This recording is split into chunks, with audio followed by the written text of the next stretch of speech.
हर हर महादेव दोस्तों, क्या आपने कभी सोचा है कि जिस महादेव की कृपा से भस्म भी अमृत बन जाती है, उनकी पूजा में हुई एक छोटी सी भूल आपके जीवन में भयंकर तूफान कैसे ला सकती है।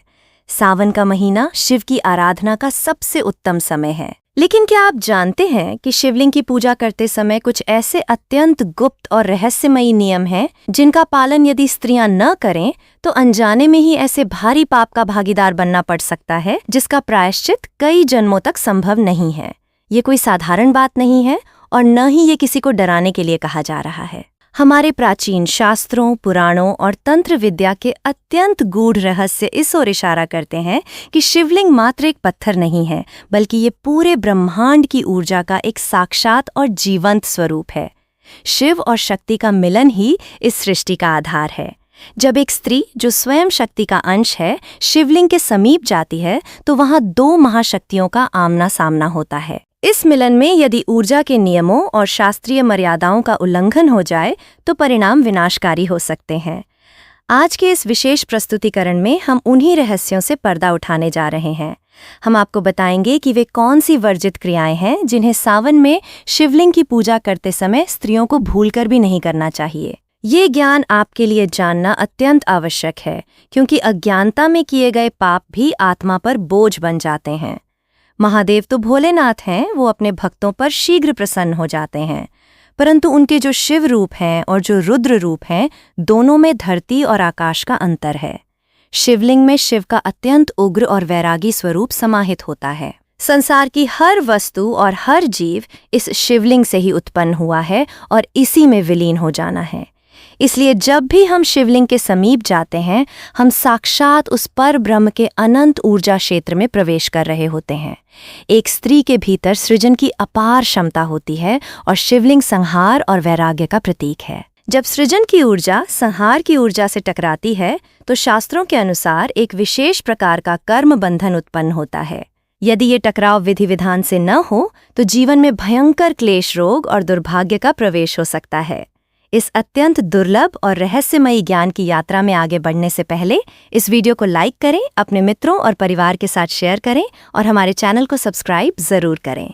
कमेंट बॉक्स में हर हर महादेव अवश्य लिखें। महादेव आपकी सभी मनोकामनाएं पूर्ण करें। प्राचीन काल में ऋषि मुनियों ने बहुत ही कठोर तपस्या के बाद शिवलिंग की पूजा के विधान तय किए थे। ये विधान केवल परंपराएं नहीं हैं, बल्कि इनके पीछे एक बहुत बड़ा विज्ञान छिपा हुआ है। स्त्री शरीर और पुरुष शरीर की ऊर्जा की संरचना बिल्कुल भिन्न होती है। शिवलिंग एक अनंत ऊर्जा का पुंज है। जब कोई स्त्री बिना सही नियम जाने इस ऊर्जा पुंज के संपर्क में आती है तो उसके चक्रों पर गहरा प्रभाव पड़ता है। कई बार हम देखते हैं कि लोग बहुत श्रद्धा से मंदिर जाते हैं, बहुत पूजा पाठ करते हैं, लेकिन फिर भी उनके जीवन में कष्ट कम होने का नाम नहीं लेते। इसका कारण यही है कि वे अनजाने में कुछ ऐसी गलतियां कर रहे होते हैं जो शास्त्रों में पूरी तरह से वर्जित हैं। सावन का महीना शिव को प्रसन्न करने का सबसे सरल माध्यम है, परंतु इसी महीने में सबसे अधिक सावधानी बरतने की भी आवश्यकता होती है। जो स्त्रियां सावन के सोमवार का व्रत रखती हैं या प्रतिदिन जलाभिषेक करने शिवालय जाती हैं, उनके लिए यह जानकारी एक रक्षा कवच के समान है। परंतु सबसे पहला रहस्य जो हम खोलने जा रहे हैं वो है शिवलिंग का ब्रह्मांडीय स्वरूप और एक स्त्री की मूल ऊर्जा के बीच का वो गुप्त संबंध जिसे जाने बिना कोई भी पूजा अधूरी है।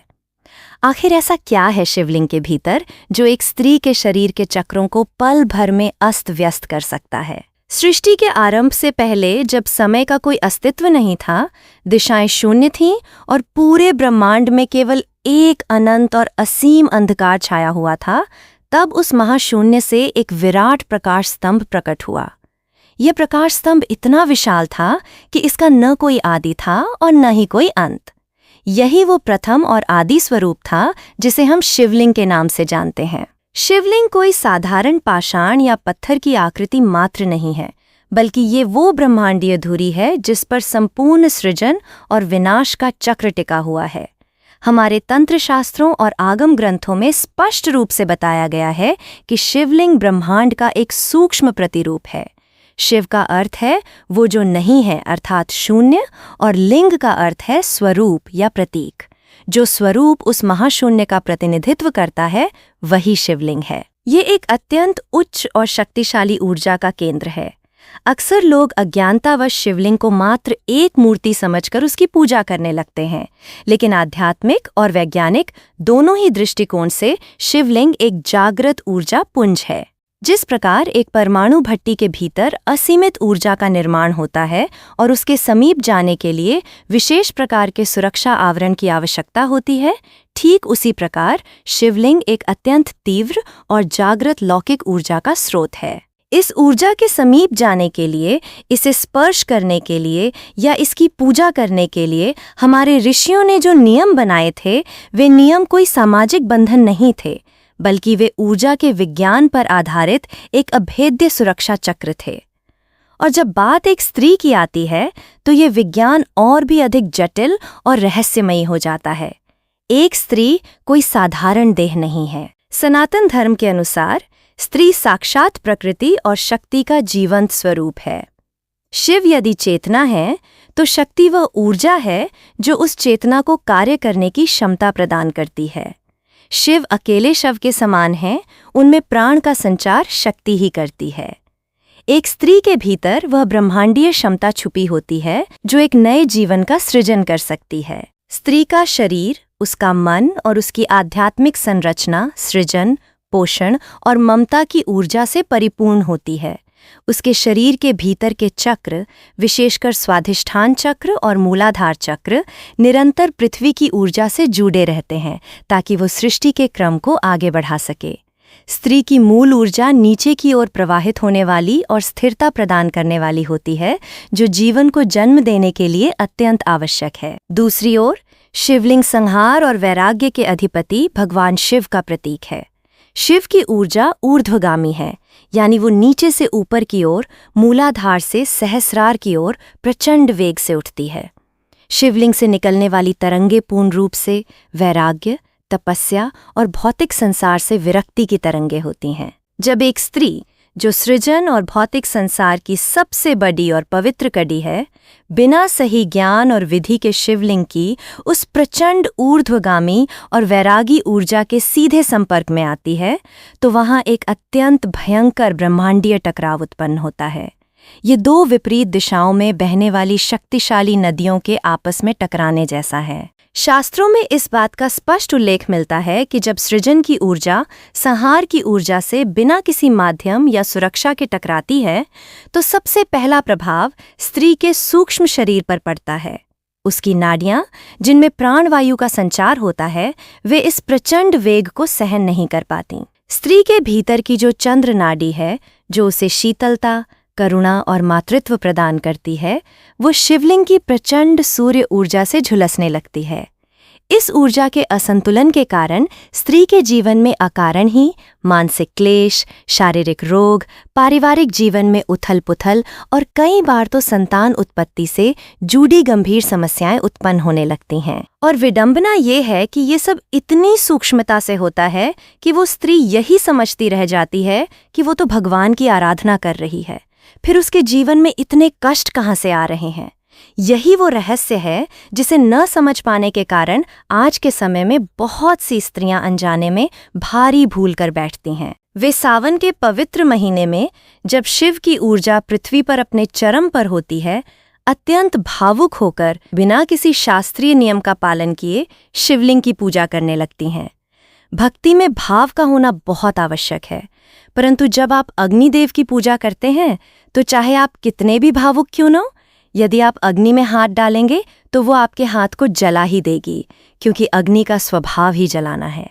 ठीक इसी प्रकार शिवलिंग की ऊर्जा का स्वभावपूर्ण वैराग्य और भौतिक बंधनों को भस्म करना है। एक स्त्री जो एक सुखी वैवाहिक जीवन, एक अच्छी संतान और परिवार की सुख समृद्धि की कामना लेकर शिवालय जाती है, यदि वो सीधे उस वैरागी ऊर्जा से टकरा जाए, तो शिवलिंग की ऊर्जा उसके भौतिक सुखों को भस्म करने की दिशा में कार्य करने लगती है। क्योंकि शिव तो वैरागी हैं, उनका निवास शमशान है, उनके आभूषण भस्म और सर्प हैं। जब आप उनके मूल स्वरूप की प्रचंडता को बिना किसी आवरण के ग्रहण करते हैं, तो आपकी चेतना भी उसी वैराग्य की ओर खिंचने लगती है। यही कारण है कि कई बार अत्यधिक और गलत तरीके से शिव की उपासना करने वालों के जीवन से अचानक ही भौतिक सुख सुविधाएं और सांसारिक मोह माया छूटने लगती है। एक सन्यासी या पुरुष के लिए ये मोक्ष का मार्ग हो सकता है, परंतु एक गृहस्थ स्त्री के लिए, जिसे अपने परिवार का पोषण करना है, ये स्थिति एक श्राप के समान बन सकती है। लेकिन इसका अर्थ ये बिल्कुल भी नहीं है कि स्त्रियां शिव की पूजा नहीं कर सकतीं। शिव तो स्त्रियों के सबसे बड़े रक्षक और वरदान देने वाले देवता हैं। माता पार्वती ने भी शिव को पाने के लिए कठोर तपस्या की थी। रहस्य इस बात में छुपा है कि पूजा कैसे की जाए। वो कौन सी मर्यादा है, वो कौन सा आवरण है जिसे बनाकर एक स्त्री शिवलिंग की अनंत ऊर्जा का आशीर्वाद तो प्राप्त कर सकती है, परंतु उसके भयंकर और विध्वंसक प्रभाव से बची रह सकती है। ये जानने के लिए हमें शिव के वैराग्य और उस रहस्यमयी तत्व को समझना होगा जो स्पर्श से जुड़ा है। सोचिए, यदि ऊर्जा का ये टकराव इतना विनाशकारी हो सकता है, तो क्या होता होगा जब एक स्त्री शिवलिंग को सीधे अपने हाथों से स्पर्श करती है। ऐसा क्या है उस स्पर्श में जो एक पल में जन्म जन्मांतर के पुण्यों को क्षीण कर सकता है और अनजाने में एक ऐसे पाप का भागीदार बना सकता है जिसकी कल्पना भी नहीं की जा सकती।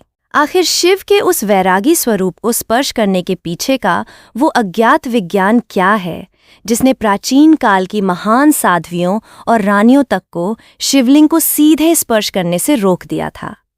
ये एक ऐसा रहस्य है जो आपको भीतर तक झकझोर कर रख देगा। ब्रह्मांड के सबसे महान वैरागी भगवान शिव का निवास शमशान है। शमशान वो स्थान है जहाँ मनुष्य के सभी भौतिक अहंकार, शारीरिक आकर्षण और सांसारिक माया भस्म हो जाती है। शिव का ये वैराग्य कोई साधारण त्याग नहीं है, बल्कि ये एक प्रचंड अग्नि है जो सृष्टि के हर मोह को जलाकर राख कर देने की क्षमता रखती है। शिवलिंग उसी प्रचंड वैरागी ऊर्जा का साक्षात और सबसे सघन स्वरूप है। जब हम स्पर्श की बात करते हैं तो हमें ये समझना होगा कि वैदिक विज्ञान और तंत्र शास्त्र में स्पर्श केवल दो भौतिक वस्तुओं का मिलना नहीं है। स्पर्श ब्रह्मांडीय ऊर्जा के आदान प्रदान का सबसे तीव्र और शक्तिशाली माध्यम है। जब आप किसी अत्यंत ऊर्जावान वस्तु को स्पर्श करते हैं तो आपके शरीर के इलेक्ट्रोमैग्नेटिक क्षेत्र यानी आभा मंडल में तुरंत एक भयंकर बदलाव आता है।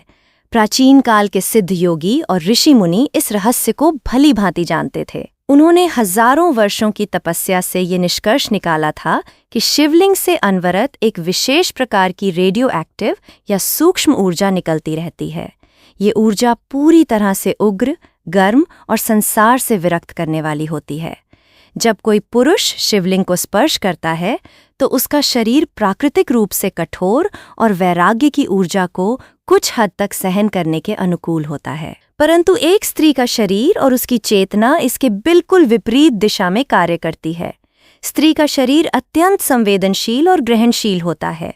भगवान ने स्त्री को वो कोख दी है जो जीवन को पालती है, जो ममता और वात्सल्य का सागर है। जब एक स्त्री शिवलिंग को अपने हाथों से सीधे स्पर्श करती है तो वहां एक अत्यंत खतरनाक ऊर्जा का शॉर्ट सर्किट होता है। इसे विज्ञान की भाषा में इस प्रकार समझें कि यदि आप एक अत्यंत उच्च वोल्टेज के नंगे तार को बिना किसी रबर के दस्ताने या आवरण के छू लें तो क्या होगा। ठीक यही घटना सूक्ष्म स्तर पर तब घटती है जब स्त्री का अत्यंत कोमल, ग्रहणशील और सृजनात्मक ऊर्जा वाला शरीर शिवलिंग की उस प्रचंड, वैरागी और भस्म कर देने वाली ऊर्जा के सीधे संपर्क में आता है। स्पर्श करते ही शिवलिंग की वो ऊर्ध्वगामी ऊर्जा स्त्री के शरीर में मूलाधार चक्र से होकर तेजी से प्रवेश करने लगती है।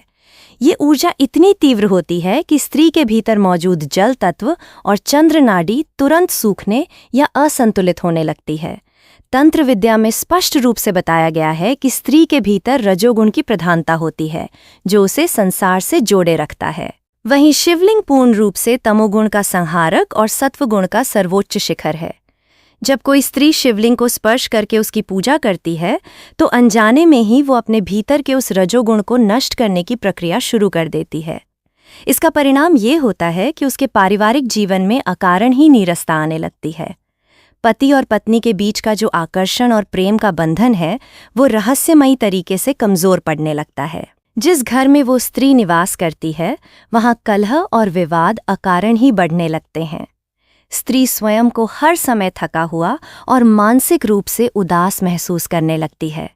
उसे समझ ही नहीं आता कि उसके जीवन में ये अंधकार कहाँ से आ रहा है, जबकि वो तो पूरी श्रद्धा से महादेव की आराधना कर रही होती है। एक और अत्यंत गूढ़ रहस्य जो हमारे पुराणों में छिपा है, वो है भगवान शिव का पूर्ण ब्रह्मचर्य स्वरूप। शिवलिंग भगवान शिव के उसी अखंड और परम ब्रह्मचर्य का प्रतीक है।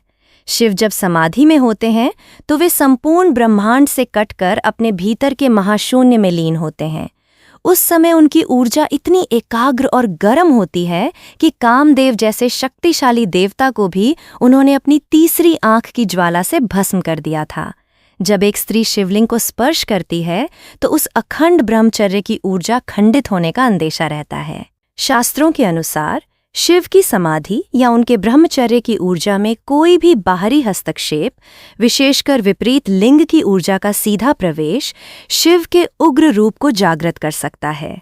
इसी उग्र रूप से बचने के लिए प्राचीन काल की महारानियां और विदुषी स्त्रियां कभी भी शिवालय के गर्भगृह में जाकर शिवलिंग को सीधे स्पर्श नहीं करती थीं।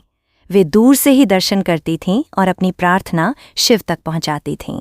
आजकल देखा जाता है कि सावन के सोमवार या महाशिवरात्रि के दिन मंदिरों में भारी भीड़ होती है और बहुत सी स्त्रियां अज्ञानतावश और देखा-देखी में शिवलिंग को गले लगा लेती हैं, उसे दोनों हाथों से रगड़-रगड़ कर साफ करती हैं या उस पर सीधे अपने हाथों से चंदन का लेप करने लगती हैं। ये भक्ति नहीं, बल्कि आध्यात्मिक दृष्टिकोण से एक भयंकर भूल है। जब आप शिवलिंग को रगड़ते हैं तो घर्षण के कारण वो वैरागी ऊर्जा और भी अधिक सक्रिय हो जाती है।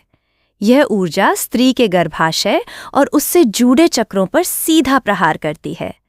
कई बार जिन स्त्रियों को संतान प्राप्ति में बाधा आ रही होती है या जिनका स्वास्थ्य लगातार खराब रहता है, उसकी जड़ में कहीं न कहीं इस प्रकार की अनजाने में की गई गलतियां ही होती हैं। शास्त्रों में ये विधान है कि यदि कोई स्त्री शिवलिंग की पूजा करना चाहती है तो उसे एक सुरक्षित माध्यम का उपयोग करना चाहिए।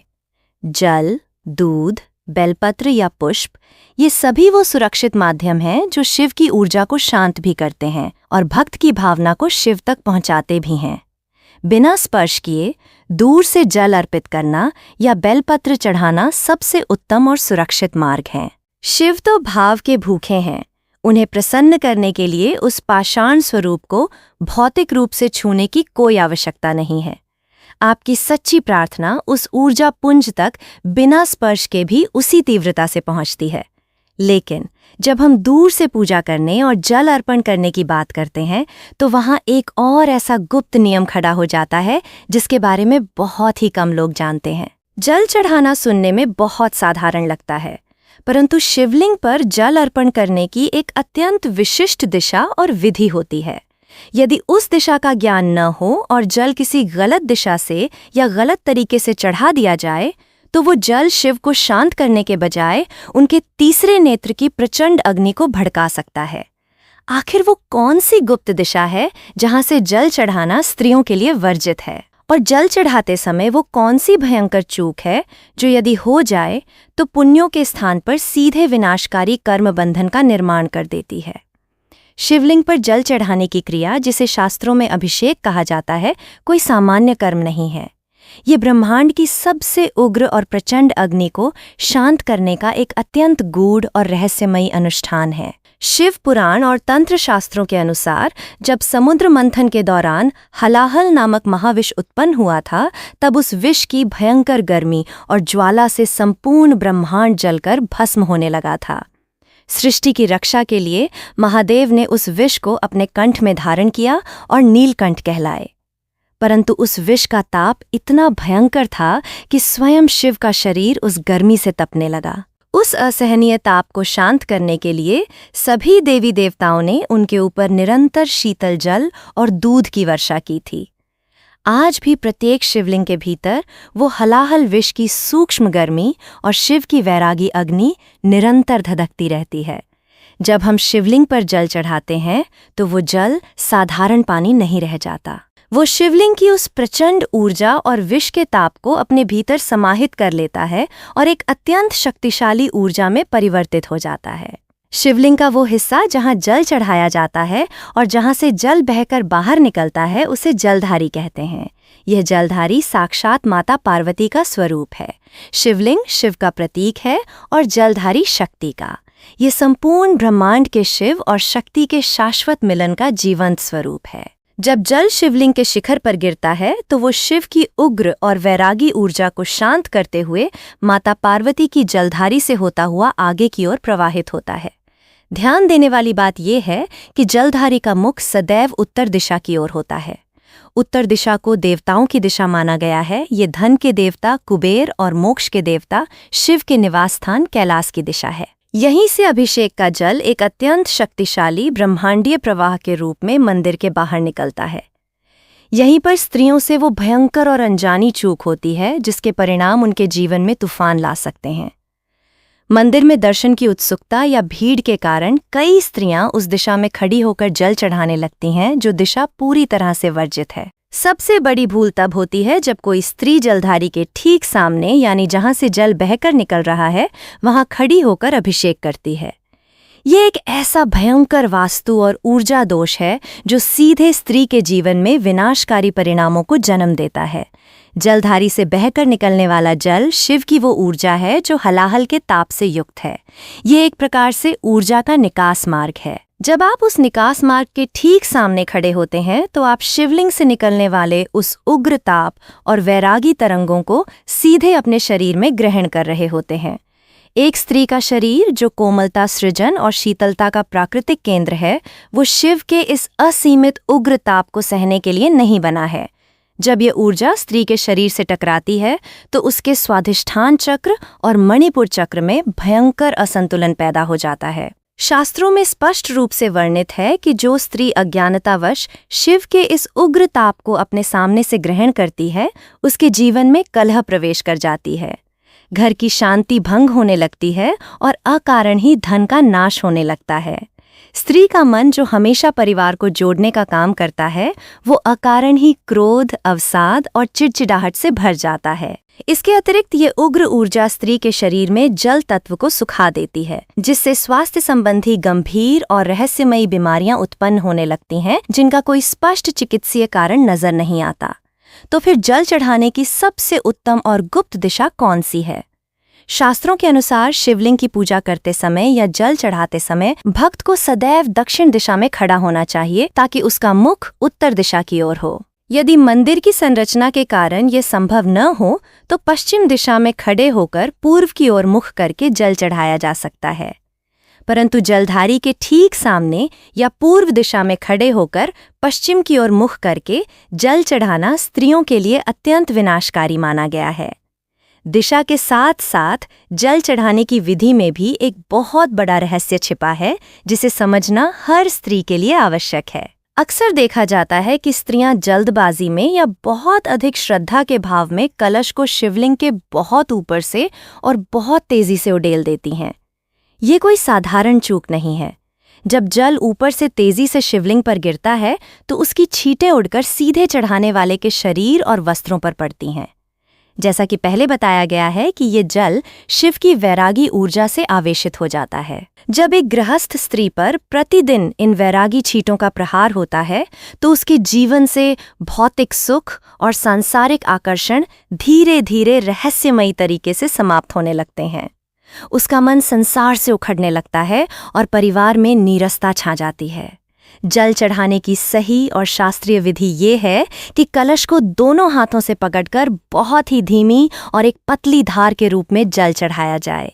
ये धार टूटने नहीं चाहिए। इसे बहुत समीप से बिना छींटें उड़ाए शांत मन से चढ़ाना चाहिए। जिस प्रकार एक माँ अपने बच्चे को बहुत ही स्नेह से स्नान कराती है, उसी भाव से शिव का अभिषेक होना चाहिए। जब जल बिना आवाज किए और बिना छींटें उड़ाए शांति से शिवलिंग पर गिरता है तो शिव की शीतलता और शांति सीधे उस स्त्री के जीवन में प्रवाहित होने लगती है। परंतु जब हम पूजा के नियमों की बात करते हैं तो केवल जल चढ़ाना ही वो एकमात्र रहस्य नहीं है जिसे समझना आवश्यक है। जल के बाद पूजा का एक और अत्यंत महत्वपूर्ण और संवेदनशील अंग आता है, जिसे श्रृंगार कहा जाता है। स्त्रियां स्वभाव से ही सौंदर्य की देवी होती हैं और उन्हें श्रृंगार अत्यंत प्रिय होता है। जब वे मंदिर जाती हैं तो पूरी श्रद्धा के साथ अपने साथ रोली, कुमकुम, हल्दी और सिंदूर जैसी सामग्रियां लेकर जाती हैं जो सुहाग और सौभाग्य का प्रतीक मानी जाती हैं।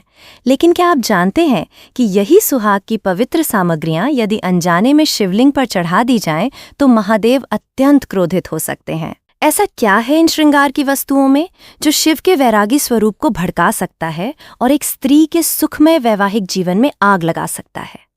वो कौन सा गहरा रहस्य है जिसके कारण सुहागिन स्त्रियों को शिवलिंग पर कुछ विशेष वस्तुएं चढ़ाने से स्पष्ट रूप से मना किया गया है? आखिर शिव के क्रोध का वो कारण क्या है जो सीधे एक स्त्री के मांग के सिंदूर और सौंदर्य से जुड़ा है? संसार में प्रत्येक स्त्री के भीतर सौंदर्य और आकर्षण का एक प्राकृतिक बीज समाहित होता है। ये सौंदर्य केवल बाहरी आवरण नहीं है, बल्कि ये उस महामाया का अंश है जो पूरे ब्रह्मांड को अपने मोहपाश में बांधे हुए हैं। जब एक स्त्री पूर्ण श्रृंगार करके देवी का रूप धारण करती है तो वो साक्षात सृजन और समृद्धि की प्रतीक बन जाती है। भारतीय संस्कृति में सुहाग की सामग्रियां जैसे सिंदूर, कुमकुम, आलता और हल्दी केवल सजावट की वस्तुएं नहीं हैं, बल्कि ये वे जागृत यंत्र हैं जो एक स्त्री के सौभाग्य और उसके पति के जीवन की रक्षा करते हैं।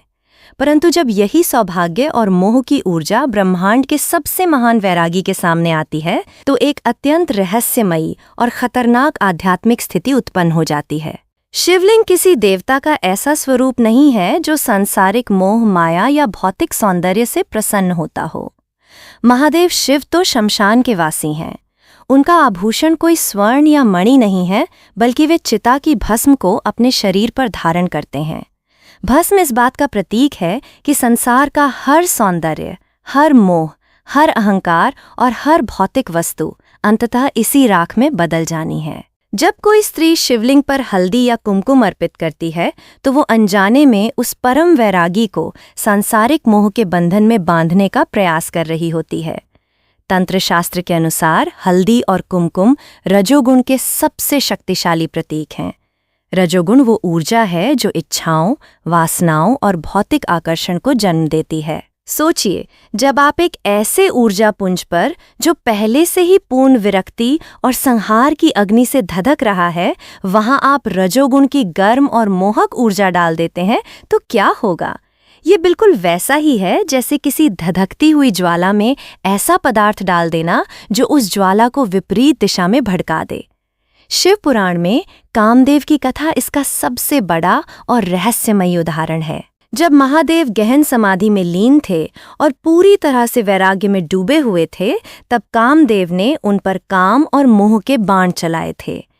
कामदेव का उद्देश्य शिव के मन में सांसारिक आकर्षण और प्रेम उत्पन्न करना था। वसंत ऋतु का निर्माण किया गया, अप्सराओं ने नृत्य किया और हर वो प्रयास किया गया जो शिव को वैराग्य से निकालकर भौतिक सौंदर्य की ओर खींच सके। परंतु इसका परिणाम क्या हुआ? शिव के भीतर का वो उग्र वैराग्य प्रचंड क्रोध में बदल गया और उनका तीसरा नेत्र खुल गया। उस तीसरे नेत्र की ज्वाला ने कामदेव को पल भर में भस्म कर दिया। जब एक स्त्री शिवलिंग पर सिंदूर या कुमकुम चढ़ाती है तो वो सूक्ष्म स्तर पर कामदेव के उसी कृत्य को दोहरा रही होती है। वो उस वैरागी परमेश्वर पर सांसारिक सौंदर्य और आकर्षण का लेप लगा रही होती है। सिंदूर लाल रंग का होता है जो रक्त, ऊर्जा और उग्रता का भी प्रतीक है। शिव पहले से ही महाकाल हैं, वे संहार के अधिपति हैं। जब उन पर लाल रंग का कुमकुम या सिंदूर अर्पित किया जाता है तो उनकी संहारक ऊर्जा और भी अधिक उग्र हो जाती है। इसके जवाब में शिवलिंग से जो ऊर्जा निकलती है वो उस स्त्री के जीवन में मौजूद भौतिक सुखों और उसके सौभाग्य को भस्म करने लगती है। यही कारण है कि जिन स्त्रियों को शिवलिंग पर हल्दी और कुमकुम चढ़ाने की आदत होती है, उनके जीवन में अक्सर वैवाहिक क्लेश, पति के स्वास्थ्य में गिरावट और दाम्पत्य जीवन में रसहीनता आने लगती है। वे अनजाने में शिव के उस तीसरे नेत्र की सूक्ष्म ज्वाला को आमंत्रित कर लेती हैं जो मोह और आकर्षण को जलाकर राख कर देती है। उनके घर में अकारण ही विवाद उत्पन्न होने लगते हैं और जिस सौभाग्य की कामना लेकर वे मंदिर जाती हैं, वही सौभाग्य रहस्यमयी तरीके से क्षीण होने लगता है। हल्दी का एक और गहरा रहस्य भगवान विष्णु से जुड़ा हुआ है। शास्त्रों में हल्दी को भगवान विष्णु और सौभाग्य की देवी माता लक्ष्मी का प्रतीक माना गया है।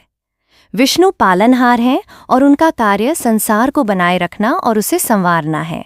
शिव संहारक हैं जिनका कार्य इस संसार के मोह को काटना है। जब आप विष्णु तत्व से जुड़ी हल्दी को शिव के निर्गुण स्वरूप शिवलिंग पर चढ़ाते हैं तो दो विपरीत ब्रह्मांडीय शक्तियों का टकराव होता है। हल्दी का पीला रंग गुरु, बृहस्पति और शुभता का प्रतीक है, परंतु शिव के लिए शुभ और अशुभ दोनों ही समान हैं। ये टकराव पूजा करने वाले के सूक्ष्म शरीर में एक भयंकर ऊर्जा दोष उत्पन्न करता है, जिससे घर की सुख, शांति और आर्थिक समृद्धि नष्ट होने लगती है। इसी प्रकार तुलसी के प्रयोग को लेकर भी एक अत्यंत गहरा और डरावना रहस्य हमारे पुराणों में छिपा है। बहुत सी स्त्रियां जो भगवान विष्णु या कृष्ण की पूजा करती हैं, वे उसी भाव से शिवलिंग पर भी तुलसी के पत्ते चढ़ा देती हैं। परंतु शिव पुराण में स्पष्ट रूप से बताया गया है कि शिवलिंग पर तुलसी दल चढ़ाना एक अत्यंत भयंकर भूल है। इसके पीछे जालंधर और उसकी पत्नी वृंदा की रहस्यमयी कथा जुड़ी है। वृंदा, जो बाद में तुलसी के रूप में प्रकट हुई, उसने भगवान शिव को श्राप दिया था कि उसके पवित्र पत्ते कभी भी शिव की पूजा में स्वीकार नहीं किए जाएंगे। जब कोई स्त्री शिवलिंग पर तुलसी चढ़ाती है तो वो उस पौराणिक श्राप को जागृत कर देती है। तुलसी का स्पर्श शिवलिंग पर होते ही एक ऐसी नकारात्मक ब्रह्मांडीय तरंग उत्पन्न होती है जो पूजा के सभी पुण्यों को तुरंत नष्ट कर देती है और उस स्त्री को भारी दोष लगता है। तुलसी का गुण अत्यंत सात्विक और विष्णु तत्व से परिपूर्ण होता है। शिवलिंग की उग्रता तुलसी के कोमल और सात्विक स्वभाव को जला देती है, जिसके परिणाम स्वरूप वह पत्ते शिव को शीतलता प्रदान करने के बजाय एक विपरीत कर्म बंधन का निर्माण कर देते हैं। इसके अतिरिक्त एक और फूल है जिसे केतकी कहा जाता है। केतकी के फूल को भी शिव की पूजा में पूर्ण रूप से वर्जित माना गया है। ब्रह्मा जी के झूठ में साथ देने के कारण भगवान शिव ने केतकी के फूल को अपनी पूजा से हमेशा के लिए निष्कासित कर दिया था। यदि कोई स्त्री अज्ञानतावश केतकी का फूल शिवलिंग पर चढ़ाती है तो उसे झूठ और छल का भागीदार माना जाता है और उसके जीवन में धोखे और निराशा का प्रवेश हो जाता है। तो फिर एक स्त्री को शिव का श्रृंगार कैसे करना चाहिए? यदि हल्दी, कुमकुम, सिंदूर और तुलसी वर्जित है तो वो कौन सी सामग्री है जो शिव को अत्यंत प्रिय है और जो स्त्री के जीवन में भी शीतलता लाती है? इसका उत्तर है चंदन और भस्म। चंदन की तासीर अत्यंत शीतल होती है। जब शिवलिंग पर चंदन का लेप किया जाता है तो ये शिव के तीसरे नेत्र की प्रचंड गर्मी और हलाहल विष के ताप को शांत करता है। सफेद चंदन या अष्टगंध का प्रयोग करने से शिव अत्यंत प्रसन्न होते हैं और उनकी वो शांत ऊर्जा स्त्री के मन और उसके परिवार में भी शांति का प्रवाह करती है। इसके अलावा बिल्वपत्र यानी बेलपत्र शिव का सबसे प्रिय आभूषण है। बेलपत्र के 3 पत्ते सत्व, रज और तम तीनों गुणों को संतुलित करते हैं और शिव के त्रिनेत्र का प्रतिनिधित्व करते हैं। धतूरा और आक के फूल, जो स्वभाव से जहरीले होते हैं, वे भी शिव को अत्यंत प्रिय हैं, क्योंकि शिव संपूर्ण ब्रह्मांड का विष अपने भीतर समाहित कर लेते हैं। जब एक भक्त शिव को ये विषैले फूल अर्पित करता है तो इसका अर्थ ये होता है कि वो अपने जीवन के सभी विकार, मोह, क्रोध और अहंकार शिव को सौंप रहा है।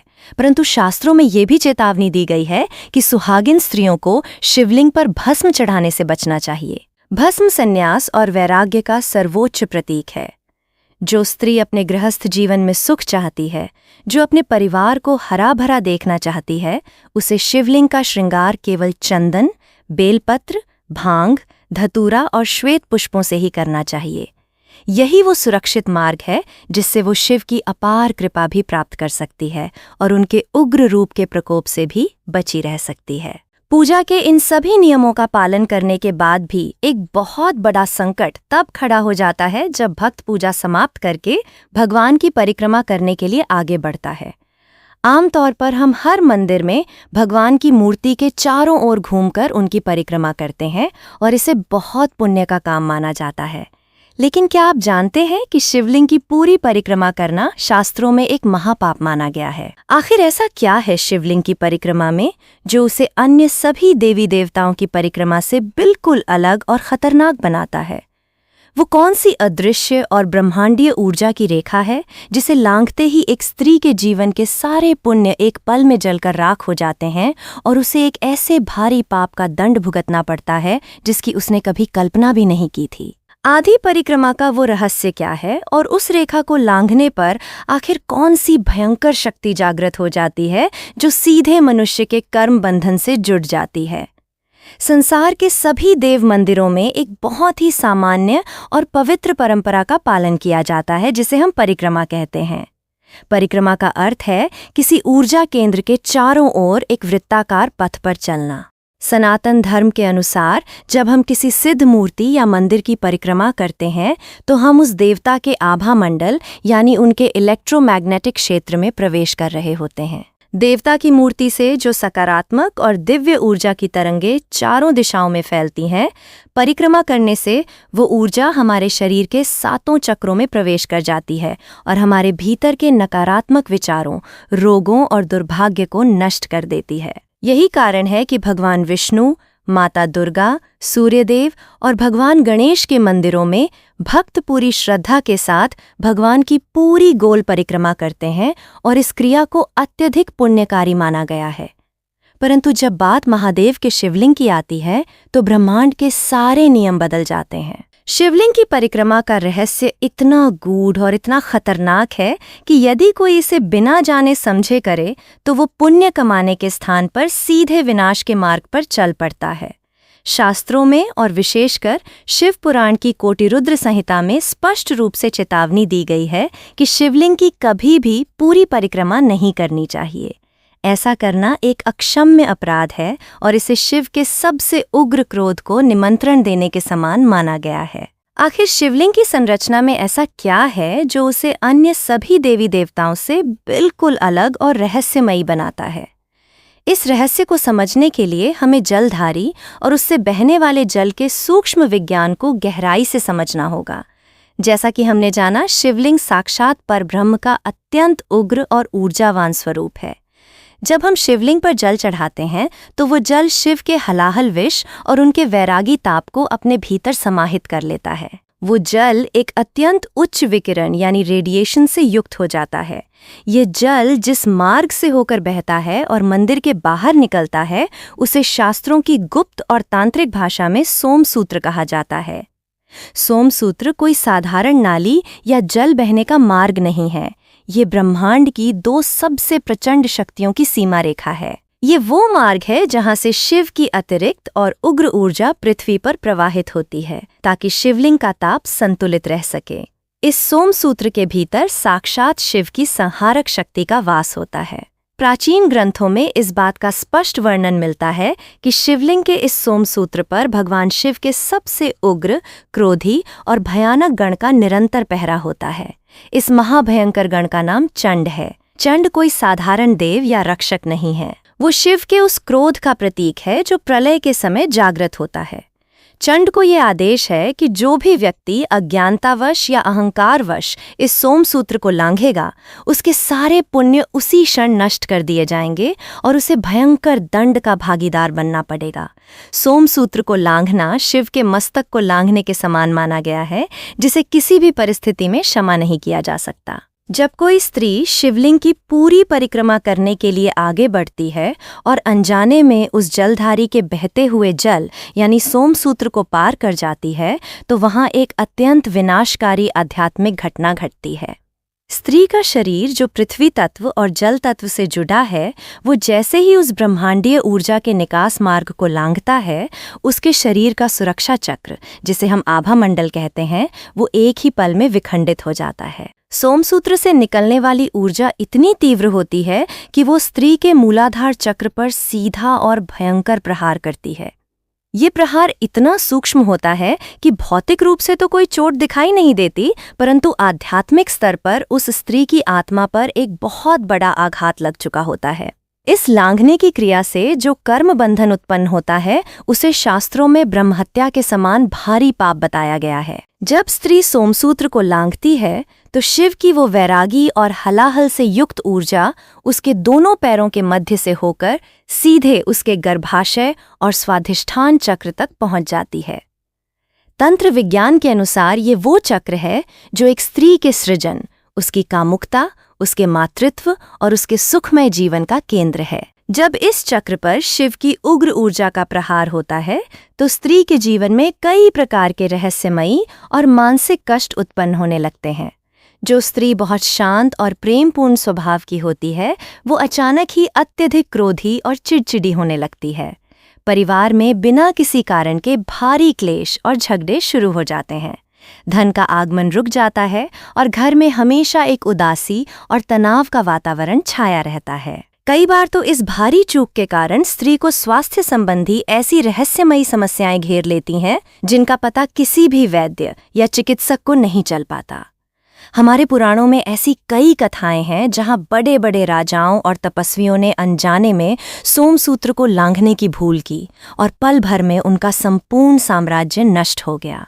उन्हें असाध्य रोगों ने घेर लिया और उनके पुण्यों का क्षय हो गया। जब एक शक्तिशाली पुरुष इस ऊर्जा को सहन नहीं कर सकता तो एक कोमल स्त्री के लिए ये और भी अधिक विनाशकारी सिद्ध होता है। शिव की ऊर्जा से किसी को हानि पहुंचाना शिव का उद्देश्य नहीं है, बल्कि ये तो ऊर्जा का एक प्राकृतिक विज्ञान है। जिस प्रकार गुरुत्वाकर्षण का नियम हर किसी पर समान रूप से लागू होता है, चाहे वो बच्चा हो या वृद्ध, उसी प्रकार ऊर्जा के ये ब्रह्मांडीय नियम भी हर किसी पर अपना प्रभाव डालते हैं। अग्नि में हाथ डालेंगे तो वो जलेगा ही, इसमें अग्नि का कोई दोष नहीं है। इस विनाशकारी कृत्य से बचने के लिए और शिव की कृपा प्राप्त करने के लिए हमारे प्राचीन ऋषियों ने शिवलिंग की परिक्रमा का एक अत्यंत वैज्ञानिक, सुरक्षित और रहस्यमयी मार्ग बताया है। इस मार्ग को चंद्राकार परिक्रमा या आधी परिक्रमा कहा जाता है। ये परिक्रमा करने की विधि अपने आप में एक बहुत बड़ा रहस्य है। जब कोई स्त्री शिवलिंग की पूजा कर लेती है तो उसे परिक्रमा हमेशा अपनी बाईं ओर से शुरू करनी चाहिए। बाईं ओर से धीरे धीरे चलते हुए उसे ठीक उस स्थान तक जाना चाहिए जहां से जलधारी का जल बहकर नीचे गिर रहा है, यानी उसे सोमसूत्र के पास तक जाना है। परंतु ध्यान रहे, उस जल को लांघना नहीं है। सोमसूत्र के पास पहुंचकर भक्त को वहीं खड़े होकर भगवान शिव को प्रणाम करना चाहिए और फिर उसी मार्ग से वापस लौट आना चाहिए जिस मार्ग से वो आई थी। वापस लौटकर उसे दाईं ओर से होते हुए जलधारी के दूसरे सिरे तक जाना चाहिए और वहां से फिर वापस अपनी मूल जगह पर आ जाना चाहिए। जब कोई स्त्री इस प्रकार परिक्रमा करती है तो उसके कदमों से जमीन पर एक आधे चांद की आकृति बन जाती है। यही कारण है कि इसे चंद्राकार परिक्रमा कहा जाता है। ये कोई संयोग नहीं है कि भगवान शिव अपने मस्तक पर आधा चंद्रमा ही धारण करते हैं। जब आप चंद्राकार परिक्रमा करते हैं तो आप साक्षात शिव के उस शांत, शीतल और अमृतमय चंद्र स्वरूप से जुड़ जाते हैं। इस आधी परिक्रमा से स्त्री के शरीर में ऊर्जा का एक बहुत ही सुंदर और संतुलित प्रवाह शुरू हो जाता है। वो सोमसूत्र के पास से वापस लौटकर शिव की उग्र ऊर्जा और गणचंड के प्रकोप से भी बच जाती है और साथ ही परिक्रमा का पूरा फल भी प्राप्त कर लेती है। ऐसा माना जाता है कि जो स्त्री सावन के महीने में इस गुप्त और शास्त्रीय विधि से शिवलिंग की आधी परिक्रमा करती है, महादेव उसके जीवन के सारे कष्टों को हर लेते हैं। उसके सुहाग की रक्षा स्वयं महाकाल करते हैं और उसके घर में कभी भी धन और धान्य की कमी नहीं होती। ये परिक्रमा उसके आभा मंडल को इतना मजबूत बना देती है कि कोई भी नकारात्मक शक्ति या बुरी नज़र उसे छू भी नहीं पाती। परिक्रमा का ये रहस्य उन लोगों के लिए एक बहुत बड़ा सबक है जो बिना सोचे समझे देखा देखी में धर्म के कार्यों को करने लगते हैं। भक्ति अंधविश्वास नहीं है।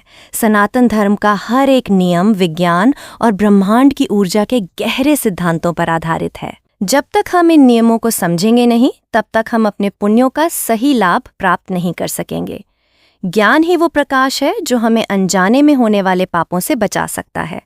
परंतु जरा विचार कीजिए, आपने शिवलिंग को दूर से प्रणाम किया, सही दिशा में खड़े होकर बहुत ही कोमलता से जल भी चढ़ाया, श्रृंगार भी केवल चंदन और बेलपत्र से किया और परिक्रमा भी बिल्कुल शास्त्र सम्मत आधी ही की। आपने हर एक नियम का पूरी कठोरता से पालन किया।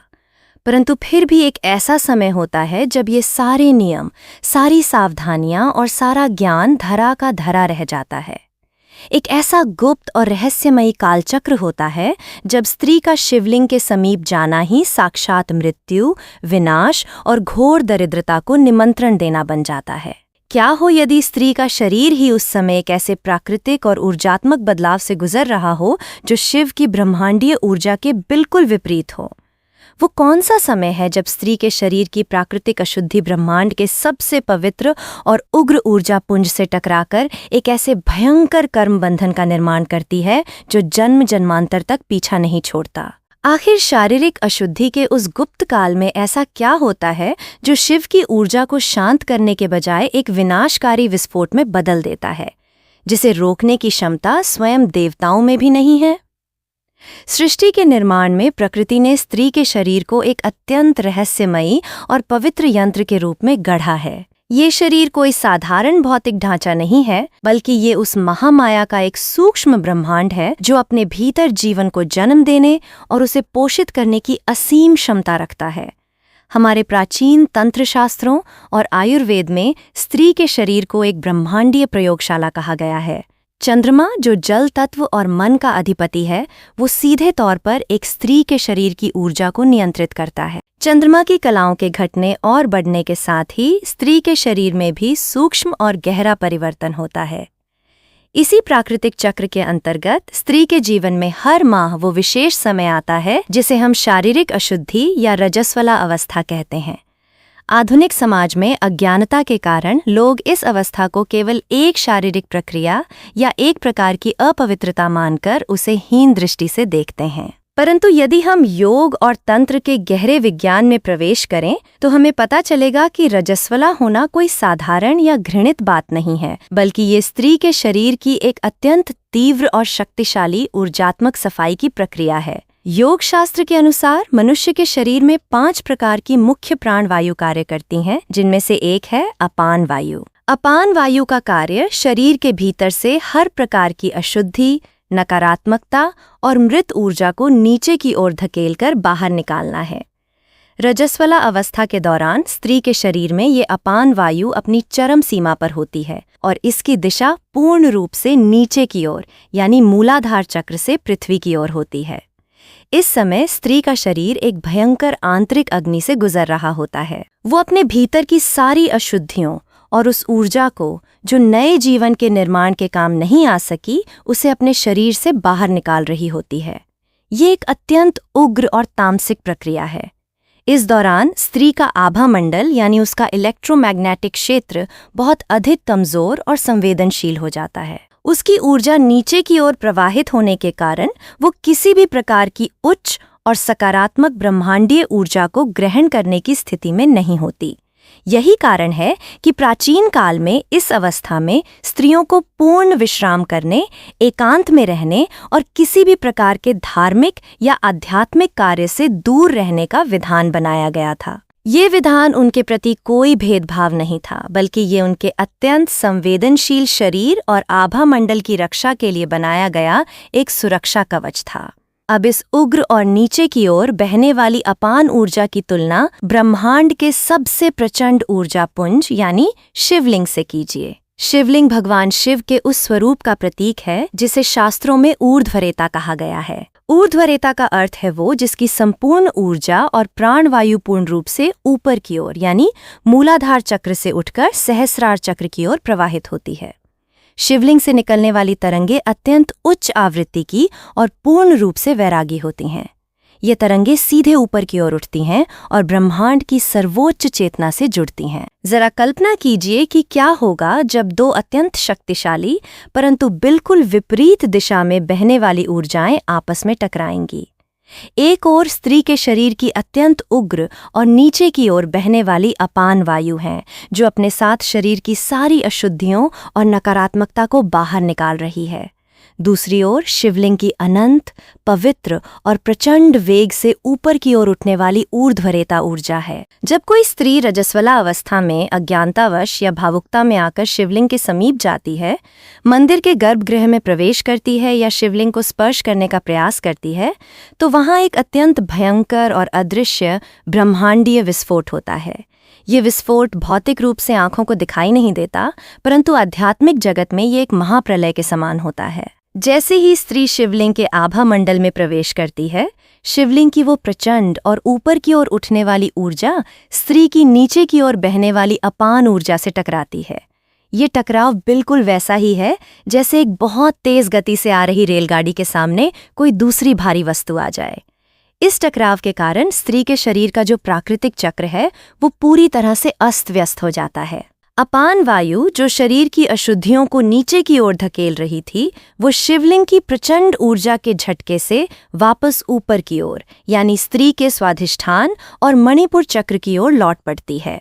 इस उल्टी बहने वाली अशुद्ध ऊर्जा के कारण स्त्री के सूक्ष्म शरीर में एक भयंकर जहर फैलने लगता है। उसका मूलाधार चक्र और स्वाधिष्ठान चक्र जो उसके स्वास्थ्य, उसके मानसिक संतुलन और उसकी सृजन क्षमता का केंद्र हैं, वे इस ब्रह्मांडीय टकराव से बुरी तरह से क्षतिग्रस्त हो जाते हैं।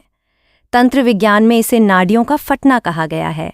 जब ये अशुद्ध ऊर्जा वापस स्त्री के चक्रों में प्रवेश करती है तो ये उसके पूरे जीवन में तबाही मचा सकती है। इसके प्रभाव से स्त्री को गर्भाशय से जुड़ी अत्यंत गंभीर और रहस्यमयी बीमारियां घेर सकती हैं।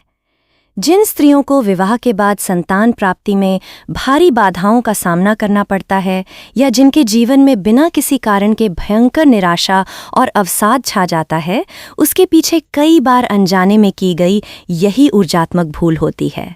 परंतु ये केवल शरीर और मन के विनाश तक ही सीमित नहीं रहता। इस टकराव से जो सबसे बड़ा और भयानक परिणाम उत्पन्न होता है वो है कर्म बंधन। कर्म बंधन का अर्थ है एक ऐसा अदृश्य और मजबूत जाल जो हमारी आत्मा को कई जन्मों तक कष्ट भोगने के लिए बांध देता है। शास्त्रों में रजस्वला अवस्था में शिवलिंग की पूजा करने को एक महापाप की श्रेणी में रखा गया है। इसका कारण ये नहीं है कि महादेव एक स्त्री से घृणा करते हैं या वे क्रोधित होकर उसे श्राप देते हैं। महादेव तो करुणा के सागर हैं, वे किसी को दंड नहीं देते। यह दंड वो प्रकृति और वो ऊर्जा का विज्ञान देता है जिसके नियमों का उल्लंघन किया गया है। जब स्त्री शिवलिंग की पवित्र और ऊर्ध्वगामी ऊर्जा को अपनी अशुद्ध और नीचे बहने वाली ऊर्जा से दूषित करने का प्रयास करती है तो वो अनजाने में पूरे ब्रह्मांड के संतुलन को चुनौती दे रही होती है। शिवलिंग वो केंद्र है जहाँ से पूरे ब्रह्मांड में प्राण और शुभ ऊर्जा का संचार होता है। जब उस महायंत्र के समीप एक विपरीत और अशुद्ध ऊर्जा पहुंचती है तो उस स्थान की पवित्रता खंडित होती है। इस खंडन का जो ब्रह्मांडीय दंड है वो सीधे उस स्त्री के कर्मों के खाते में जुड़ जाता है। ये कर्म बंधन इतना कठोर होता है कि ये स्त्री के वर्तमान जीवन के सारे पुण्यों को पल भर में भस्म कर देता है। जिस सुख, शांति और समृद्धि की कामना लेकर वो मंदिर गई थी, वो सब एक भयंकर श्राप में बदल जाता है। उसके घर में कलह का ऐसा प्रवेश होता है कि पूरा परिवार बिखरने लगता है।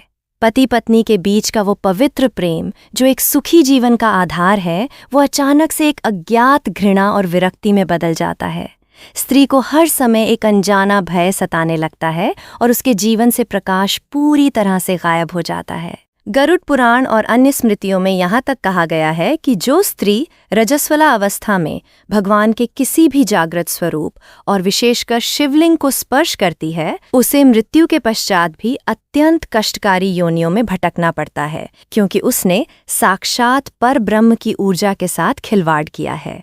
आज के आधुनिक युग में बहुत से लोग इसे अंधविश्वास का नाम देकर इन नियमों का मजाक उड़ाते हैं। वे तर्क देते हैं कि भगवान की दृष्टि में सब समान हैं, तो फिर ये भेदभाव क्यों?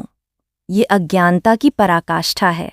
ये भेदभाव नहीं है, बल्कि ये अग्नि और बारूद को एक दूसरे से दूर रखने का वो विज्ञान है जो हमारे ऋषियों ने हमारी ही भलाई के लिए बनाया था। जब एक स्त्री इस अवस्था में होती है तो उसे किसी भी मंदिर, विशेषकर शिवालय के आसपास से भी नहीं गुजरना चाहिए। उस समय उसे केवल अपने मन में भगवान का स्मरण करना चाहिए, एकांत में रहकर मानसिक जाप करना चाहिए और अपने शरीर को इस प्राकृतिक शुद्धि की प्रक्रिया से शांतिपूर्वक गुजरने देना चाहिए। मानसिक पूजा से कोई कर्म बंधन नहीं बनता, बल्कि वो स्त्री को आंतरिक बल प्रदान करती है। परंतु दुर्भाग्य से आज के समय में बहुत सी स्त्रियां अज्ञानतावश या किसी झूठे आधुनिक अहंकार के वश में आकर इन पवित्र नियमों को तोड़ रही हैं। वे सावन के पवित्र महीने में भी इन नियमों की अनदेखी करके शिवलिंग का अभिषेक करने पहुंच जाती हैं। उन्हें लगता है कि वे भगवान की बहुत बड़ी भक्त हैं, परंतु वास्तव में वे अपने ही हाथों अपने और अपने परिवार के विनाश का मार्ग प्रशस्त कर रही होती हैं। उनके इस कृत्य से न केवल उनका बल्कि उस पूरे मंदिर के आभा मंडल का भी भारी नुकसान होता है। जिस शिवलिंग से पूरे क्षेत्र में शांति और सकारात्मक ऊर्जा फैलनी चाहिए, वहां से एक अशुद्ध और क्रोधित ऊर्जा का प्रवाह शुरू हो जाता है, जो पूरे समाज के लिए हानिकारक है।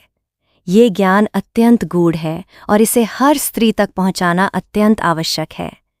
जीवन में कष्ट भगवान नहीं देते, बल्कि हमारे द्वारा अज्ञानता में तोड़े गए ब्रह्मांडीय नियम देते हैं। ऊर्जा का विज्ञान अत्यंत कठोर होता है, ये भावना या तर्क नहीं समझता। यदि आप बिना सुरक्षा उपकरणों के किसी अत्यंत रेडियो एक्टिव क्षेत्र में जाएंगे, तो वहां की ऊर्जा आपको नष्ट कर ही देगी, आप चाहे कितने भी अच्छे इंसान क्यों न हों।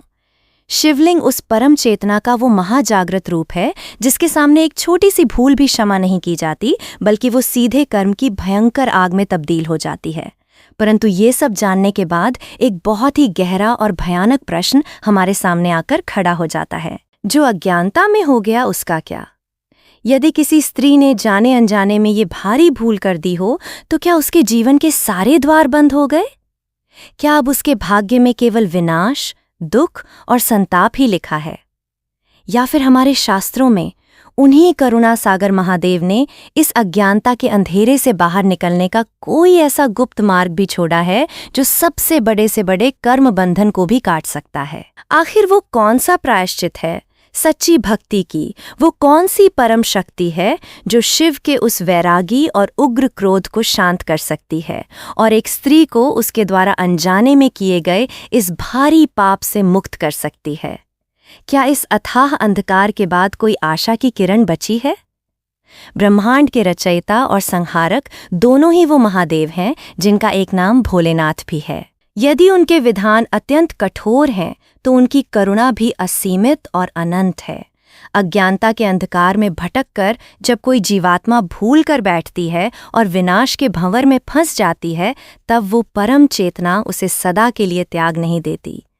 तंत्र शास्त्रों और शिव पुराण के अत्यंत गुप्त अध्यायों में एक ऐसे रहस्यमयी प्रायश्चित का वर्णन मिलता है जो जन्म जन्मांतर के भयंकर कर्म बंधनों को भी क्षण भर में भस्म कर सकता है। ये कोई साधारण कर्मकांड नहीं है, बल्कि ये आत्मा की गहराइयों से उठने वाली वो प्रचंड ऊर्जा है जो सीधे शिव के हृदय तक पहुंचती है। जब किसी स्त्री को ये भान हो जाए कि उसने अज्ञानतावश शिवलिंग की पूजा में कोई भारी चूक कर दी है, चाहे वो गलत दिशा से जल चढ़ाना हो, वर्जित श्रृंगार अर्पित करना हो, सोमसूत्र को लांघना हो या शारीरिक अशुद्धि के समय शिव ऊर्जा से टकराना हो, तो उसे सबसे पहले अपने मन से भय को निकाल देना चाहिए। भय एक तामसिक ऊर्जा है जो ईश्वर से दूर ले जाती है। महादेव डराने वाले देवता नहीं हैं, बल्कि वे तो भय को हरने वाले भयहारी हैं। उनके उग्र रूप के पीछे एक अत्यंत कोमल और वात्सल्य से भरा हृदय छिपा है, जो केवल और केवल सच्ची भक्ति और निर्मल भाव का भूखा है। कर्म बंधन को काटने का सबसे पहला और गुप्त मार्ग है अश्रु अभिषेक। शास्त्रों में कहा गया है कि जब भक्त अपने किए पर सच्चा पश्चाताप करता है और उसके नेत्रों से जल बहने लगता है, तो वो जल गंगा जल से भी अधिक पवित्र हो जाता है। जब कोई स्त्री शिवालय में दूर खड़ी होकर या अपने घर के एकांत में बैठकर महादेव का स्मरण करते हुए अपने अपराध की क्षमा मांगती है और उसके नेत्रों से पश्चाताप के आंसू गिरते हैं, तो वे आंसू सूक्ष्म रूप से सीधे शिवलिंग पर गिरते हैं। इन आंसुओं में वो ब्रह्मांडीय शीतलता होती है जो शिव के तीसरे नेत्र की प्रचंड अग्नि और हलाहल के ताप को पल भर में शांत कर देती है। ये अश्रु अभिषेक किसी भी भारी से भारी कर्मदोष को धोने की अचूक क्षमता रखता है। ये एक ऐसा सूक्ष्म विज्ञान है जिसमें बिना किसी पाषाण को स्पर्श किए सीधे परब्रह्म से संपर्क स्थापित हो जाता है। इसके पश्चात जो दूसरा सबसे बड़ा रहस्य है वो है मानसिक पूजा, जिसे शास्त्रों में मानस पूजा कहा गया है। ये स्त्रियों के लिए शिव को प्रसन्न करने का सबसे सुरक्षित, सबसे शक्तिशाली और सबसे गुप्त मार्ग है। मानस पूजा का अर्थ है भौतिक रूप से किसी सामग्री का उपयोग न करना, बल्कि अपने मन के भीतर ही एक सुंदर शिवालय का निर्माण करना। आंखें बंद करके हृदय के भीतर शिवलिंग का ध्यान करना और मन ही मन मानसरोवर के पवित्र जल से महादेव का अभिषेक करना। मन से ही उन्हें चंदन लगाना और मन से ही बेलपत्र अर्पित करना। इस मानसिक पूजा में किसी नियम, किसी दिशा या किसी शारीरिक अशुद्धि का कोई बंधन नहीं होता। शरीर चाहे किसी भी अवस्था में हो, मन सदैव पवित्र रहता है। मानस पूजा की ऊर्जा इतनी शुद्ध और सात्विक होती है कि ये सीधे शिव के सहस्रार चक्र से जुड़ती है। जब कोई स्त्री जिसका आभा मंडल अज्ञानता में किए गए पापों के कारण खंडित हो गया हो, वो पूरे भाव से मानस पूजा करती है तो शिव की अनंत कृपा एक शीतल प्रकाश के रूप में उसके भीतर प्रवेश करने लगती है। ये दिव्य प्रकाश उसके मूलाधार और स्वाधिष्ठान चक्र में फैले हुए उस अंधकार और अशुद्ध ऊर्जा को नष्ट कर देता है जो गलत पूजा के कारण उत्पन्न हुई थी। स्त्री के भीतर का जल तत्व जो सूख गया था वो फिर से जागृत होने लगता है और उसके जीवन में फिर से शीतलता, प्रेम और सृजन की ऊर्जा लौट आती है। कर्म बंधन को काटने का एक और अत्यंत प्रभावशाली उपाय पंचाक्षरी मंत्र का जाप है। नमः शिवाय ये केवल 5 अक्षर नहीं हैं, बल्कि ये ब्रह्मांड के 5 तत्वों पृथ्वी, जल, अग्नि, वायु और आकाश का जागृत स्वरूप है।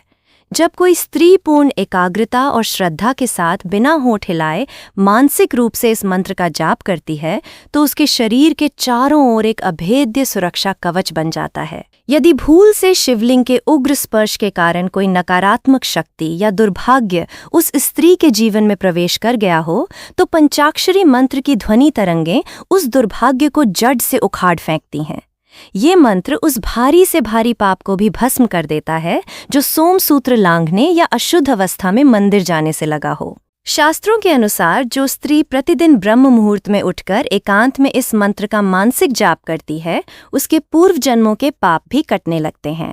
शास्त्रों में ये भी विधान है कि यदि शिवलिंग की प्रत्यक्ष पूजा में कोई दोष उत्पन्न हो गया हो तो स्त्री को बिल्व वृक्ष यानी बेल के पेड़ की शरण लेनी चाहिए। बेल का पेड़ साक्षात भगवान शिव का ही एक जीवंत स्वरूप है, परंतु इसकी ऊर्जा अत्यंत शीतल और ग्रहणशील होती है। यदि कोई स्त्री बेल के पेड़ की जड़ में प्रतिदिन शुद्ध जल अर्पित करती है, वहां एक घी का दीपक जलाती है और उसी पेड़ की परिक्रमा करती है तो उसे शिवलिंग की पूजा से भी करोड़ों गुना अधिक पुण्य प्राप्त होता है। बेल वृक्ष में शिव का उग्र रूप नहीं बल्कि उनका कल्याणकारी और शांत रूप निवास करता है। जो स्त्री बैल के पेड़ की सेवा करती है उसके जीवन में उत्पन्न हुए सारे वास्तु दोष, ऊर्जा दोष और दाम्पत्य जीवन के कलह अपने आप शांत होने लगते हैं।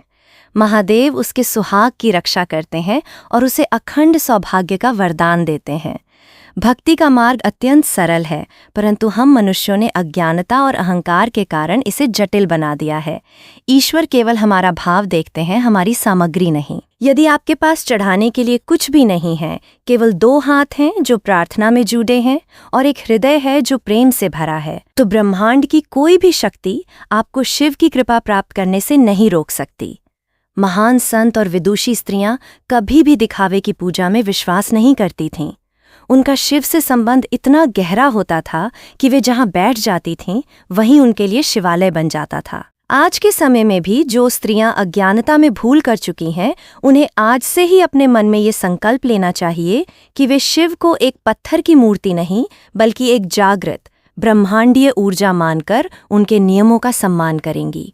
मर्यादा में रहकर दूरी से की गई पूजा ही उस परमपिता के प्रति सबसे बड़ा सम्मान है। शिव की आराधना में दिखावे से अधिक मौन की आवश्यकता होती है। जब आप शिवालय जाएं तो शिवलिंग को स्पर्श करने की होड़ में न पड़ें। एक कोने में शांति से बैठें, अपनी आंखें बंद करें और अपने भीतर शिव को महसूस करें। आप पाएंगी कि बिना स्पर्श किए भी जो ऊर्जा आपको प्राप्त हो रही है वो अकल्पनीय है। महादेव बहुत दयालु हैं। वे अपने भक्तों की छोटी छोटी गलतियों को माता पिता की तरह क्षमा कर देते हैं। परंतु जब आप तंत्र और ऊर्जा के महाविज्ञान के साथ खिलवाड़ करते हैं तो प्रकृति अपना कार्य करती है। इसलिए ये आवश्यक है कि धर्म का पालन सदैव ज्ञान और शास्त्रों के प्रकाश में किया जाए। अंधी देखा देखी और बिना सोचे समझे किए गए कार्य हमेशा पतन का कारण बनते हैं। ज्ञान ही वो नाव है जो हमें इस भव सागर से और कर्मों के इस भयंकर जाल से पार लगा सकती है। जब एक स्त्री सही मार्ग पर चलकर सच्ची श्रद्धा और शास्त्रीय ज्ञान के साथ शिव की आराधना करती है तो वो केवल अपना ही नहीं बल्कि अपनी आने वाली कई पीढ़ियों का उद्धार कर देती है। उसके भीतर से निकलने वाली सकारात्मक ऊर्जा पूरे घर को एक मंदिर में बदल देती है जहाँ सदैव लक्ष्मी और नारायण का वास होता है। शिव की कृपा से उस स्त्री के जीवन में कभी कोई रोग, शोक या दरिद्रता प्रवेश नहीं कर पाती। वो एक साक्षात शक्ति का रूप बन जाती है जिसका आभा मंडल शिव के आशीर्वाद से हर समय चमकता रहता है। उसके परिवार के ऊपर आने वाले हर संकट को स्वयं महाकाल अपने ऊपर ले लेते हैं। परंतु क्या प्रायश्चित और सही विधि जान लेना ही सब कुछ है? क्या सावन के इस अत्यंत पवित्र और रहस्यमयी महीने में शिव तत्व की आराधना का कोई ऐसा अंतिम और सर्वोच्च रहस्य भी है जिसे जाने बिना ये पूरी ज्ञान यात्रा अधूरी रह जाएगी? वो कौन सा परम सत्य है जो शिवलिंग के भीतर युगों युगों से छिपा है और जिसे केवल वे ही जान पाते हैं जिन पर स्वयं महादेव की विशेष कृपा होती है? शिवलिंग मात्र एक पाषाण नहीं है और न ही शिव की आराधना केवल कुछ कर्म कांडों तक सीमित है। सावन के इस अत्यंत पवित्र महीने में शिव तत्व का सर्वोच्च और अंतिम रहस्य ये है कि शिव आपके भीतर ही विराजमान हैं। वे उस अनंत शून्य का नाम है जहाँ सारे विचार, सारी इच्छाएं और सारे मोह समाप्त हो जाते हैं। जब एक स्त्री या कोई भी भक्त अपने भीतर के उस शून्य को पहचान लेता है और अपने अहंकार का त्याग कर देता है, तो उसे बाहर किसी विशेष सामग्री या उग्र तपस्या की आवश्यकता नहीं रह जाती। महादेव को प्राप्त करने का सबसे बड़ा नियम यही है कि आप स्वयं को उनके प्रति पूर्ण रूप से समर्पित कर दें।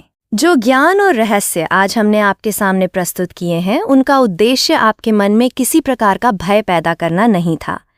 उनका उद्देश्य केवल उस ब्रह्मांडीय ऊर्जा के विज्ञान से आपको परिचित कराना था जिसे हमारे पूर्वजों ने बहुत गहरे शोध और तपस्या के बाद समझा था। जब आप ज्ञान की इस ज्योति को अपने हृदय में जलाकर शिवालय में प्रवेश करेंगी, तब आप देखेंगी कि शिव का वो वैरागी स्वरूप आपके लिए एक पिता, एक रक्षक और एक मार्गदर्शक में बदल गया है। तब कोई दोष, कोई कर्म बंधन या कोई भी ऊर्जा का टकराव आपके और महादेव के प्रेम के बीच नहीं आ सकेगा। शिव का सच्चा अभिषेक जल से नहीं बल्कि निर्मल हृदय के भावों से होता है। दोस्तों, आशा है सावन के इस पावन अवसर पर शिव तत्व के इन गूढ़ रहस्यों ने आपके आध्यात्मिक ज्ञान में वृद्धि की होगी और आपके मन के कई संशयों को दूर किया होगा। यदि आपको ये रहस्यमयी और ज्ञानवर्धक यात्रा पसंद आई हो तो इस वीडियो को लाइक करें, अपने परिवार और मित्रों के साथ अधिक से अधिक शेयर करें ताकि वे भी अनजाने में होने वाली इन भारी भूलों से बच सकें। हमारे चैनल को सब्सक्राइब करना न भूलें और कमेंट बॉक्स में पूरी श्रद्धा के साथ हर हर महादेव अवश्य लिखें। महादेव आपकी सभी मनोकामनाएं पूर्ण करें और आपके जीवन को सुख, शांति तथा सौभाग्य से भर दें। हर हर महादेव।